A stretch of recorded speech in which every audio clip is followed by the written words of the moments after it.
नमस्कार, स्वागत है आप सभी का एजुकेशन मंत्रा में।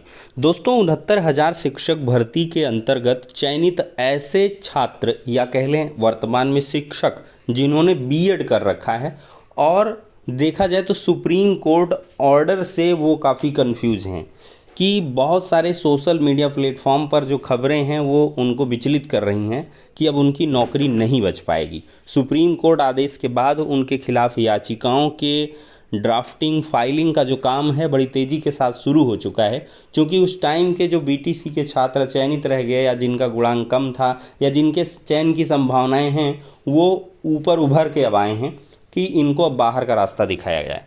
तो इसके पीछे की हकीकत क्या है, तो उसकी डिस्कशन आपको यहाँ पर मिलेगी और साथ ही साथ क्लियर कट आपको सुप्रीम कोर्ट ऑर्डर के साथ हम आपको समझाने का प्रयास करेंगे। देखिए दोस्तों, ये सुप्रीम कोर्ट का ऑर्डर है और यहाँ पे जो प्रोमिनेंट पैरा है उसको पढ़ते हैं। The decision whether to include or exclude B Ed as a qualification for teacher in primary school is an academic decision which has to be taken after proper study by the academic body that is NCT and should be better left to this expert body. तो साफ तौर पर supreme court का कहना है कि primary school में BEd एक क्वालिफिकेशन होनी चाहिए या नहीं होनी चाहिए, इनको इंक्लूड करना चाहिए या नहीं करना चाहिए, ये एक प्योरली एकेडमिक डिसीजन है और ये प्रॉपर स्टडी के बाद होना चाहिए और इसका जो दारोमदार है एनसीटी के ऊपर है और देखा जाए तो better left to this expert body, और जो एक्सपर्ट है उनकी ओपिनियन के बाद ये होना चाहिए। लास्ट में सुप्रीम कोर्ट ने कहा है but as we have seen the decision to include BEd as a qualification is not an independent decision of NCT. ये एनसीटी का खुद का स्वतंत्र निर्णय नहीं है but it was the decision of central government and NCT was simply directed to carry it out for that being a direction under section 29 of NCT act as a direction NCT followed. तो कुल मिला के कुछ provisions है section 29 में जिसमें केंद्र सरकार जो है डायरेक्शन दे सकती है, तो उन्हीं डायरेक्शन के आधार पर एनसीटी ने फॉलो अप कर लिया। जबकि डायरेक्शन के बाद प्रॉपर एक्सरसाइज एनसीटी को भी करना चाहिए, एकेडमिक बॉडी है और एक्सपर्ट की कमेटी बैठानी चाहिए, एक्सपर्ट ओपिनियन के बाद ये डिसीजन लेना चाहिए था। In the present case and in larger context of the matter we can not see this is a policy decision, but without getting into the argument, even presuming for the sake of argument that the decision taken of the government level to include BEd as a qualification for is a policy decision, we must say that this decision is not correct as is contrary to the purpose of act। हालांकि ये एक policy decision है और जो policy decision होते हैं उन पर सुप्रीम कोर्ट को ये पावर नहीं है कि उनको वो गलत या सही करार दे, ठीक है, एक पॉलिसी मैटर हो जाता है। लेकिन अगर कोई policy matter against and spirit of the fundamental rights के अगेंस्ट हो और करेक्टली वो ना हो, कंट्रेरी हो, फंडामेंटल राइट्स यहाँ पर आ गए ना 21A के तहत, तो इस वजह से जो कह लें कॉन्स्टिट्यूशन में जब कोई प्रॉब्लम हो जाती है तब यहाँ पर सुप्रीम कोर्ट या किसी कोर्ट को यहाँ पर हस्तक्षेप करने का राइट है। तो by including BEd as qualification of teacher for the primary the central government has acted against the provision of the constitution and law. तो कॉन्स्टिट्यूशन के अगेंस्ट गवर्नमेंट ने काम किया है, जो कॉन्स्टिट्यूशन में प्रोविजंस हैं और जो एक्ट्स रूल रेगुलेशन उनके गलत तरीके से किया गया। The only logic given by the central government to include BEd as qualification is that higher qualification, और सेंट्रल गवर्नमेंट ने क्या दर दिया है कि ये बीएड एक हायर क्वालिफिकेशन है। This we have already seen is not correct, और जो सुप्रीम कोर्ट ने गलत पाया है कि BEd is not a higher qualification. Under these circumstances we have no hesitation to say that notification has rightly been quashed and the decision of the division bench of Rajasthan High Court has to be upheld। तो यहाँ पर Rajasthan high court के decision को upheld किया गया है, मतलब उसको आगे एकदम सही किया गया है और जो नोटिफिकेशन है 28 जून 2018 का उसको क्वेश कर दिया गया है। In our considered opinion therefore the direction of the central government dated 30/5/2018 culminating in the notification dated 28/6/2018 of NCT are violative of the principle as laid down in RTE Act। देखिए RTE act का साफ तौर पर उल्लंघन है। Not only this the notification goes against the purpose and the mandate of law which is the provide a meaningful quality primary education to children. और provision है RTE act में कि जो प्राइमरी एजुकेशन है वो क्वालिटी एजुकेशन दी जाएगी, ठीक है, क्वालिटी एजुकेशन से उनको कवर किया जाएगा। तो 28/6/2018 is not a independent decision of NCT taken after the deliberation, but it simply follows the direction of the central government, the direction which fails take into the consideration the objective relatives of the day. तो having made the above determination, we all the same are also of the considered opinion that the state of Rajasthan was clearly, देखिए राजस्थान ने रीट 1 में BEd अभ्यर्थियों को जो शामिल नहीं किया था वो भी गलत किया था, क्योंकि जब उस टाइम पे लॉ एग्जिस्ट कर रहा था तो राजस्थान के लिए मजबूरी थी, वो बाइंडिंग था एनसीटी के गाइडलाइंस को फॉलो करना, ठीक है। लेकिन जब राजस्थान हाईकोर्ट वहाँ पे इन्वॉल्व हो गई और उनके द्वारा गलत करार दिया गया, तब से वो सही हो गया।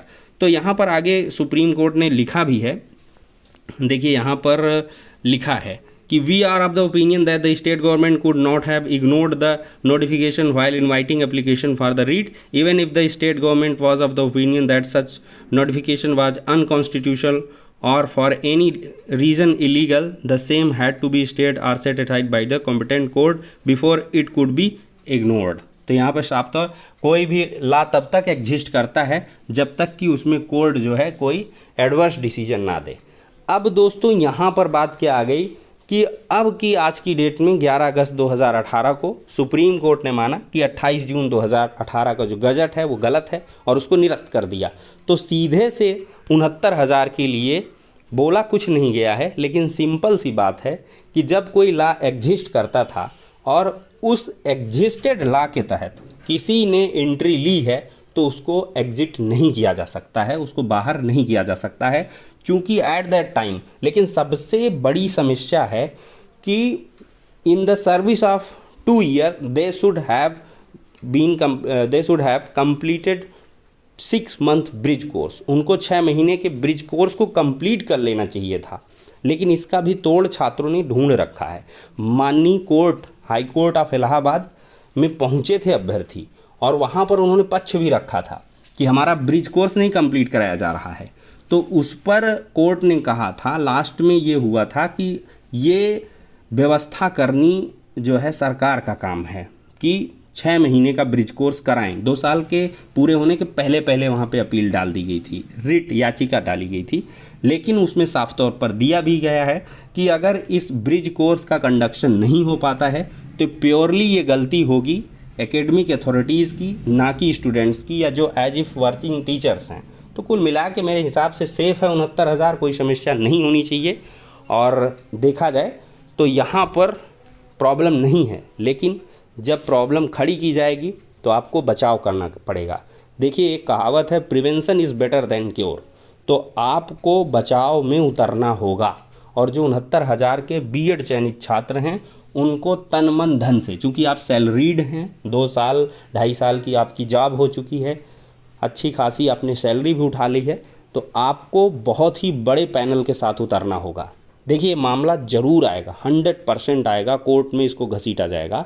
और अगर एनसीटी का गजट कोई क्लियरली आ जाता है तब तो आप सेफ बच जाएंगे, लेकिन इसके पहले कोई अगर याचिका यहाँ पर डाली जाती है, क्योंकि देखिए आप अगर रामशरण मौर्य को देख रहे हो कि रामशरण मौर्य में ऑनरेबल जस्टिस यूयू ललित साहब ने डिस्कस किया था, तो मेरे दोस्त आपको ध्यान होना चाहिए कि वहाँ पर 28 जून 2018 को चैलेंज नहीं किया गया था। उसमें जो है नोटिफिकेशन को चैलेंज किया गया था, जिसको कहते हैं गवर्नमेंट ऑर्डर, जियो को चैलेंज किया गया था। और जियो में सिर्फ और सिर्फ उत्तर प्रदेश की सरकार ने वही किया जो एनसीटी के गजट में था। एनसीटी के मिनिमम एलिजिबिलिटी को कह लें कि सराखों पे लेना वो जो है सरकार के लिए बाध्यकारी है, एनसीटी की गाइडलाइंस को फॉलो अप करना। तो ये स्टेट गवर्नमेंट ने किया, तो वही पॉइंट था जो बच गए बीएड के छात्र, नहीं तो वहीं पर भी बड़ी समस्या खड़ी हो जाती और हो सकता है बाहर भी हो सकते थे वहाँ पर। लेकिन ये समस्या वहाँ पे इस वजह से नहीं आई क्योंकि 28 जून 2018 का गजट अस्तित्व में था, उसको चैलेंज नहीं किया गया था, इस वजह से बच गए थे। अब यहाँ पे जब चैलेंज किया गया तो वो कुल मिला के निष्प्रभावी हो चुका है और वो यहाँ से डिलीट हो चुका है और वो गलत करार दिया गया है, तो इस वजह से समस्या है। लेकिन जो चयनित है, जो जॉब में है, वो बाहर नहीं होगा।